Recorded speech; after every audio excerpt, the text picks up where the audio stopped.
मेरे प्रिय विद्यार्थी, पुनः आप सबको गुरुद्रोण केमिस्ट्री क्लासेस में स्वागत है। ये लेक्चर नंबर 5 दिखाई दे रहा है स्क्रीन पे, बोर्ड पे। और इसमें पिछले लेक्चर में जैसे कि मैंने आप लोग को उत्प्रेरक को अच्छी तरह से मैंने समझाया, महाभारत की कहानी लेकर मैंने बताया। अब यहाँ पर मैं उत्प्रेरक के प्रकार में बात करेंगे, उत्प्रेरक के प्रकार यानी वर्गीकरण के बारे में बात करेंगे।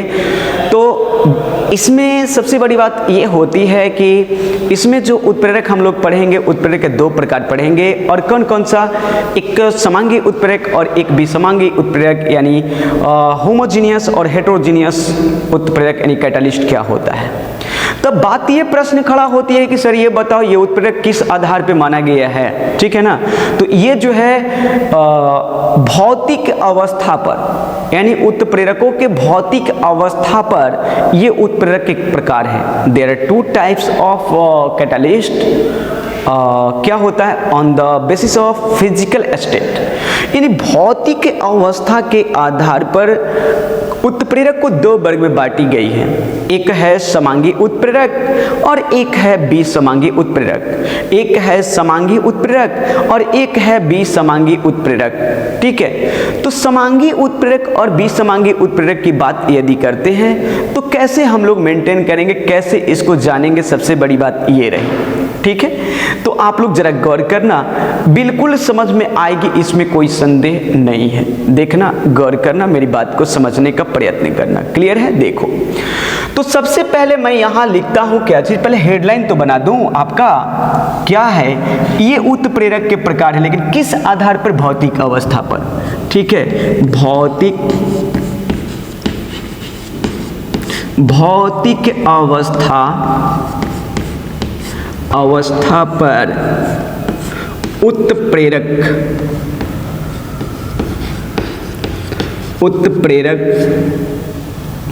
के प्रकार।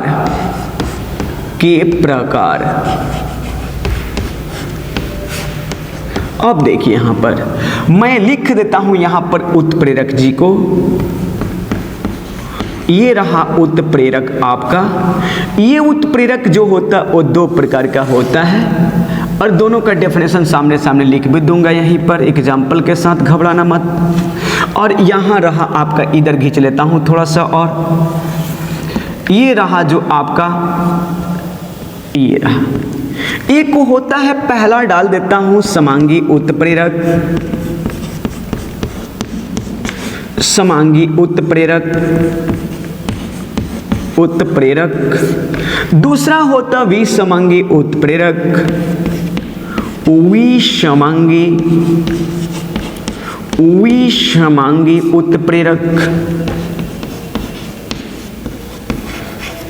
उत्प्रेरक।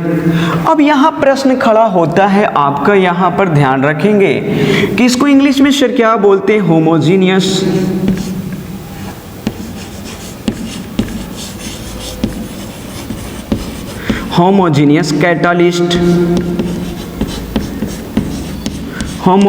कैटालिस्ट। तो ये क्या होता है? Heterogeneous catalyst.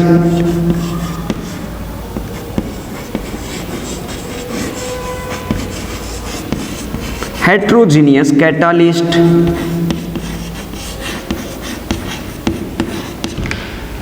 ठीक है। अब रह गई ये बातें कि सर होमोजीनियस कैटालिस्ट और हेटेरोजीनियस कैटालिस्ट क्या होता है। होमोजीनियस कैटालिस्ट और हेटेरोजीनियस कैटालिस्ट क्या होता है, इसके बारे में हम लोग बात करने वाले हैं, ठीक है। जरा गौर करना, सुनना। कहता है कि देखो, कहने का मतलब क्या होता है, मेरी बात को समझना। जब अभिकारक की, यानी कि अभिकारक या प्रतिकारक की भौतिक अवस्था यदि उत्प्रेरक की भौतिक अवस्था के समान हो जाता है तो उसको क्या बोलते हैं? समांगी उत्प्रेरक बोलते हैं, और यह घटना समांगी उत्प्रेरण कहलाती है। कहो कि सर ये बताओ एग्जाम्पल देकर, जैसे अगर मान लो कि कोई लिक्विड हम लिए हैं अभिकारक, और उत्प्रेरक भी लिक्विड हो जाए, मतलब कि द्रव हो जाए, तो समांगी कहलाएगा। यदि कोई हम गैस ले लिए हैं अभिकारक, और यदि गैस ही ले लेते हैं क्या चीज हम? उत्प्रेरक, तो मेरा ये कहता है समांगी उत्प्रेरक हूं। यदि कोई मान लो कि हम लोग ले लेते हैं क्या चीज, ठोस, और अगला भी ठोसे पदार्थ हम ले लेते हैं अभिकारक भी, तो दोनों ये अगर समान हो गए भौतिक अवस्था देखने से, तो उसको हम लोग बोलेंगे समांगी उत्प्रेरक। सबको समझ में आ गई? जैसे एग्जाम्पल में बात कर रहा हूं, SO2 गैस है मुन्ना, यहाँ पर माफ कीजिएगा, यहाँ पर इसको पहले उठाता हूँ। देखिए यहाँ पर क्या है, ये SO2 गैस है और यहाँ O2 गैस है और ये PT है, ठीक है, तो बनाएगा SO3 बनाएगा। तो कैसे, जरा गौर करना, बीसमांगी उत्प्रेरक किसको बोलोगे? तो बोलते हो वैसे उत्प्रेरक जिसमें अभिकारक एवं उत्प्रेरक की भौतिक अवस्था असमान होती है, उसको कहते हैं बीसमांगी उत्प्रेरक। जैसे ये दोनों मेरे प्रिय विद्यार्थी, जरा मुझे समझा सकते हो ये क्या है? तो बोलोगे हाँ सर बिल्कुल, ये सर आपका अभिकारक है। क्यों बोला ऐसा? तो आपको प्रश्न खड़ा मन में, अभिकारक है सर, क्यों? तो मैं पूछूंगा क्यों, तो सर अभिक्रिया में आपका ये पदार्थ दोनों भाग ले रहा है। और सर ये क्या है? तो ये उत्प्रेरक। ये क्या है? तो ये प्रतिफल है। तो प्रतिफल से कोई मतलब नहीं है, प्रतिफल तो ठोस बनेगा कि द्रव बनेगा, गैस, इस पर कोई डिपेंडिंग नहीं होता। अब ये रह गई उत्प्रेरक। ये जो है आपका मुन्ना उत्प्रेरक है। क्या है? उत्प्रेरक है मेरे प्रिय विद्यार्थी, उत्प्रेरक है ये, ध्यान रखेंगे। ये क्या है? उत्प्रेरक है। और ये उत्प्रेरक की भौतिक अवस्था क्या होती है? ठोस होती है। देखो इसकी भौतिक अवस्था ठोस और इसकी भौतिक अवस्था क्या है? दोनों का गैस। ये दोनों गैस है, SO2 भी गैस होता है, O2 भी गैस होता है। तो क्या इन दोनों की भौतिक अवस्था समान है? नहीं बोलोगे। क्या बोलोगे? नहीं सर, नहीं। तो ये क्या हो गया? ये बीसमांग उत्प्रेरक का उदाहरण हो गया। यानी वैसे उत्प्रेरक जिनके क्या होती, भौतिक अवस्था असमान होती है, तो क्या कहलाएगा? जैसे मैं बता दूं आप लोगों को कि लड़का लड़का समांग हो गया, लड़की लड़की समांग हो गई, लेकिन लड़का लड़की का मिलन होगा तो क्या होगा? बीसमांग हो गया। समझ में आ गया क्या? बीसमांग हो गया। तो आप इस पर ध्यान रखेंगे। इसको हम लोग क्या बोलते हैं? बीसमांग उत्प्रेरक बोलते हैं। बात समझ में आ गई होगी, क्लियर? इसमें तो कोई संदेह नहीं है मेरे प्रिय विद्यार्थी। और समांगी की उदाहरण दे दूं तो मैं सीधे बोलता हूं कि चीनी का जल अपघटन में जो H2SO4 उत्प्रेरक का काम करता है, वो दोनों क्या होता है? लिक्विड होता है, जिसमें हम लोग क्या करते, जिसमें हम लोग उसको जो भी प्रोडक्ट अपना उत्पाद बनाता है, तो इसमें अभिकारक दोनों द्रव अवस्था में होता है। तो ये आप लोग बोलते हो क्या चीज? कि सर ये जो होता है इसको हम लोग बोलते हैं समांगी उत्प्रेरक। क्लियर हो गई क्या? इसमें तो मेरे ख्याल से किसी विद्यार्थी को दिक्कत तो नहीं होनी चाहिए, सबको मेरे ख्याल से बिल्कुल समझ में मेरी बात आ रही होगी अच्छे तरह से। तो इसी तरह से आपको क्या करना है? इसी तरह से पालन करना होगा, इसी तरह से आपको फॉलो करनी होगी। बात को बिल्कुल समझ रहे होंगे मेरे।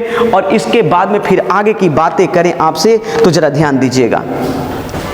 अब इन दोनों उत्प्रेरकों को मैं क्यों न लिखवा दूं आपको, ताकि आपको दिक्कत ना हो। मैं जल्द से लिखवा देता हूं, ध्यान रखिएगा।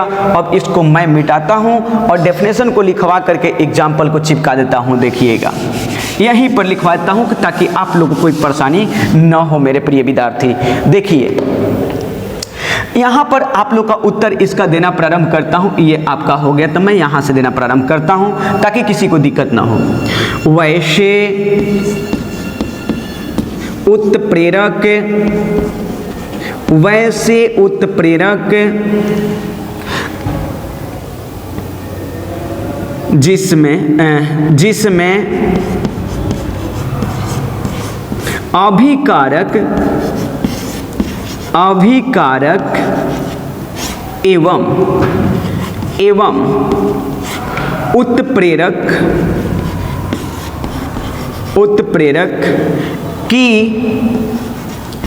की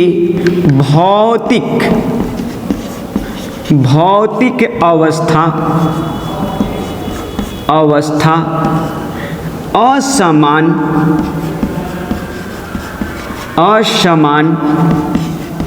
होता है, कॉमा विषमांगी, विषमांगी, विषमांगी उत्प्रेरक कहलाता है। विषमांगी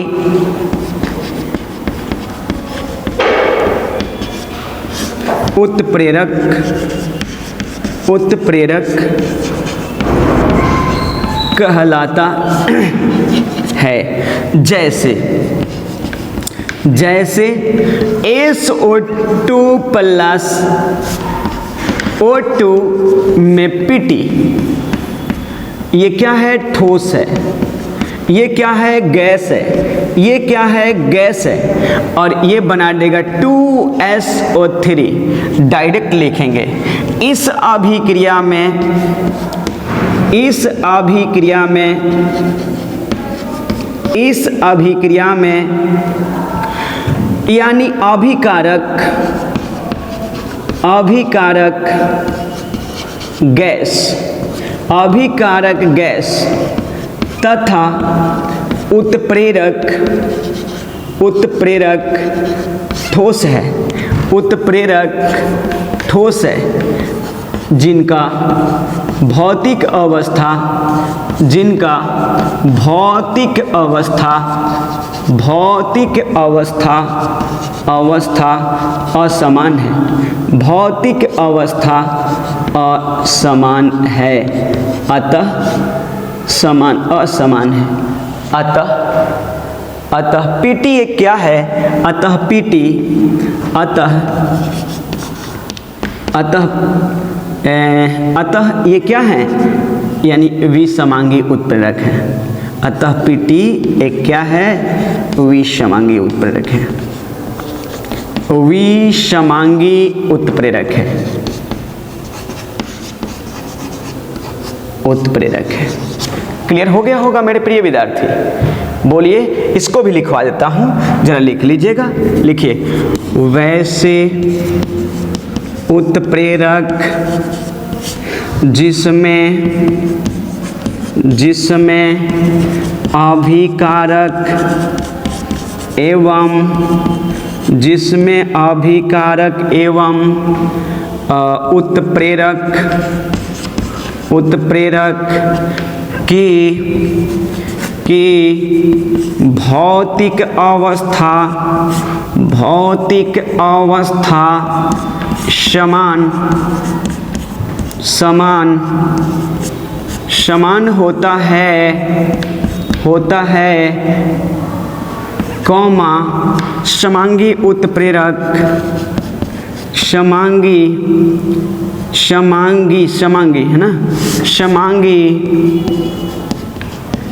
समांगी उत्प्रेरक, समांगी उत्प्रेरक कहलाता है, समांगी उत्प्रेरक कहलाता है। जैसे कि अगर बात करें आपसे, तो जैसे में ध्यान रखेंगे आप लोग, मैंने जैसे के लिए आप लोगों के कहा क्या चीज़ कि सबसे बेहतर एग्जाम्पल जैसे के लिए होगा वो क्या होगा? ये डायरेक्ट लिखेंगे क्या? सुक्रोज, सुक्रोज विलयन, सुक्रोज विलयन में H2SO4, ठीक है, H2SO4 एक उत्प्रेरक है, ठीक है, जिसमें, जिसमें दोनों की भौतिक अवस्था, जिसमें दोनों की भौतिक, भौतिक अवस्था, अवस्था, अवस्था द्रव है, अवस्था क्या है? द्रव है। अतः, अतः क्या है? अतः लिख सकते हैं, अतः ये समांगी, समांगी उत्प्रेरक, उत्प्रेरक का उदाहरण है, उत्प्रेरक का उदाहरण है, उदाहरण है। ठीक है मुन्ना, क्या लिखा? उत्प्रेरक का उदाहरण है। चलिए, तो आप लोग एक बार स्क्रीनशॉट ले लो मेरे प्रिय विद्यार्थी, ले लो क्या? ले लो स्क्रीनशॉट, ले लिया? बोलो, चलो।